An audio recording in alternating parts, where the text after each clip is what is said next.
साथियों नमस्कार। Staff solution के यूट्यूब चैनल में आप सभी दोस्तों का एक बार फिर से स्वागत है। साथियों, कई दिनों का अंतराल हो गया, मैं आप लोगों के लिए नया वीडियो अपलोड नहीं कर पाया था।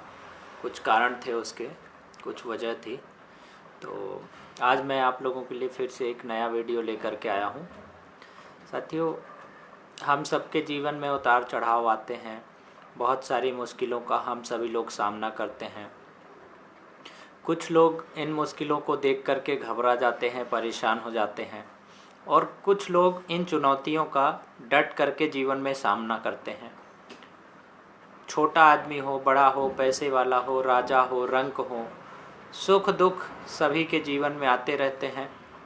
उतार चढ़ाव सभी के जीवन में आते रहते हैं। कुछ लोग इन चुनौतियों से लड़ते हुए, इन मुश्किलों को पार करते हुए जीवन में आगे बढ़ जाते हैं, और कुछ लोग इन चुनौतियों के सामने टूट जाते हैं, बिखर जाते हैं, और शायद इसी का नाम ज़िंदगी है। साथियों, आज मैं आपको एक छोटी सी कहानी सुनाऊंगा। आप इस कहानी को ध्यान से सुनिएगा।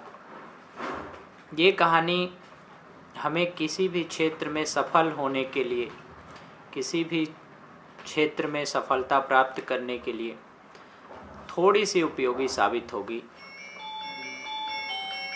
साथियों, विनम्रता का हमारे जीवन में कितना महत्व है, आज इसके ऊपर मैं 2 मिनट आपसे बात करूंगा, एक छोटी सी कहानी के माध्यम से। तो चलिए दोस्तों, उस कहानी को शुरू करते हैं। एक बार समुद्र ने नदी से पूछा कि आप ये बताइए हमें कि आपके तट पर और कई बार नदी के बहाव क्षेत्र में भी बहुत बड़े बड़े पेड़ होते हैं, बहुत बड़े बड़े वृक्ष होते हैं, बहुत बड़े बड़े पत्थर होते हैं, और इसके साथ ही कुछ ऐसे वृक्ष भी होते हैं, लता है, सरपट है। तो आप इन बड़े बड़े वृक्षों को, इन बड़े बड़े पत्थरों को अपने साथ बहाकर और समुंदर तक ले आते हो, लेकिन एक छोटा सा सरपट का पेड़, एक 2 फुट का सरपट का पेड़, एक 2 फुट की सरपट की लता आप उखाड़ नहीं पाते, आप तोड़ नहीं पाते, आप बहा नहीं पाते। साथियों, नदी ने हाथ जोड़ करके समुद्र को विनयपूर्वक जवाब दिया कि हे महासागर, ये जो बड़े बड़े पेड़ होते हैं, जो बड़े बड़े वृक्ष होते हैं, जो बड़े बड़े पत्थर होते हैं, ये सीधे तन करके खड़े होते हैं।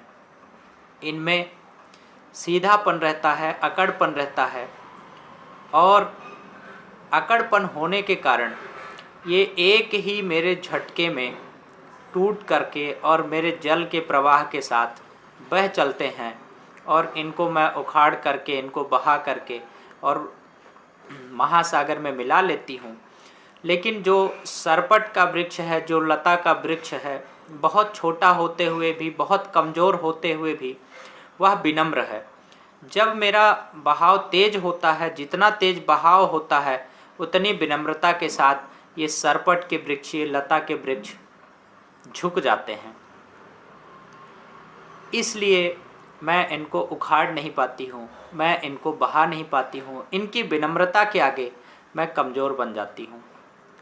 साथियों, हमारे जीवन में भी ऐसी बहुत सारी घटनाएं होती रहती हैं।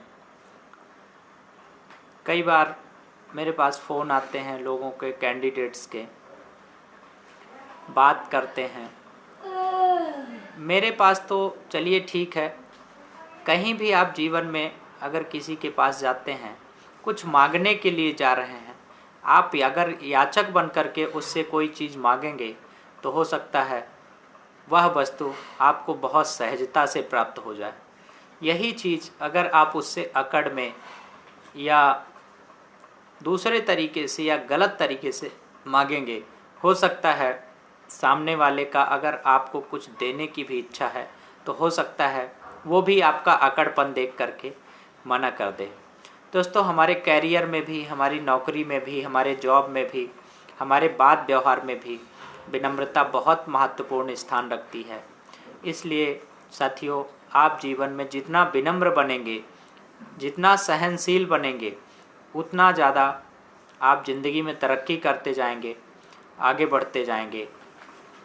मेरे पास कई कैंडिडेट्स के अनाप शनाप मैसेज आ जाते हैं, कहीं कुछ भी लिख देंगे, कोई गाली दे देगा, कोई जो नहीं बोलना चाहिए। भोपाल में तो कैसी कैसी गालियाँ चलती हैं, आप लोग जानते होंगे। मैं उनको बहुत विनम्रतापूर्वक, एक बार भगवान बुद्ध को किसी व्यक्ति ने खूब गालियाँ दी और भगवान बुद्ध ने उसे बड़े ही शांत मन से, बड़े ही शांत स्वभाव से सुना। उसके बाद हाथ जोड़ करके उस सज्जन व्यक्ति से पूछा कि हे सज्जन, हे भद्र पुरुष, आप मुझे यह बताएं कि अगर आप किसी को कुछ दान में देना चाहते हैं या कुछ देना चाहते हैं और वह व्यक्ति उसे हाथ जोड़ करके विनम्रतापूर्वक लेने से मना कर दे तो उस वस्तु का क्या होगा? उस गाली देने वाले व्यक्ति ने भगवान बुद्ध से कहा, ये कैसा पागलपंथी का सवाल है, नहीं लेगा तो वो वस्तु हमारे पास रह जाएगी, हम उल्टा ले लेंगे उस चीज़ को। भगवान बुद्ध ने उससे हाथ जोड़ करके कहा कि हे सज्जन, आपने मुझे जो कुछ भी दिया उसे मैं विनम्रतापूर्वक अस्वीकार करता हूँ, यानी कि लेने से मना करता हूँ। साथियों, वह व्यक्ति भगवान बुद्ध के चरणों में गिर गया और उसे अपनी गलती का एहसास हो गया। और जिन 5 ब्राह्मणों को भगवान बुद्ध ने सबसे पहले उपदेश दिया था, उन 5 में वह गाली देने वाला एक व्यक्ति भी शामिल था। साथियों, हमारे जीवन में भी बहुत सारे ऐसी घटनाएं होती रहती हैं। जब भी आपके साथ कोई गलत व्यवहार करे, जब भी आपके साथ कोई गलत बात करे, आप उसे हाथ जोड़ करके विनम्रतापूर्वक अस्वीकार कर दें।